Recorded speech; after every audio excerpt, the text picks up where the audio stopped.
Language barriers. By Ekaterina Lagutina.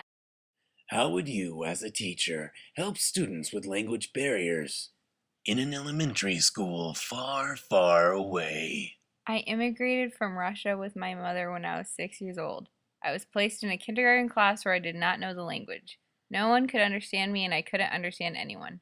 My teacher labeled me as having ADD and put me in special education classes.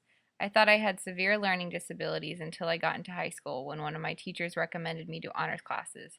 I was mislabeled as a young child due to a language barrier, and as a result, I grew up thinking that I wasn't as smart as my peers and incapable of doing things such as science fairs.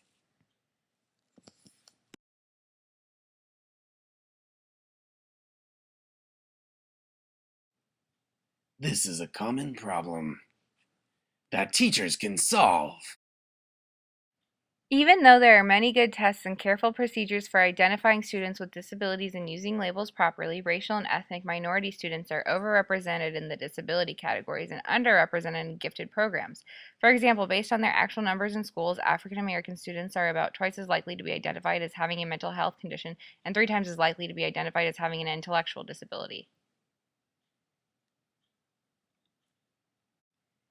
90% of teachers are white American teachers. Although skin color and heritage make no difference to the effectiveness of the teacher, these factors still affect the students in an awkward way because they do not know how to relate to the teacher, and sometimes the teacher does not know how to relate to them.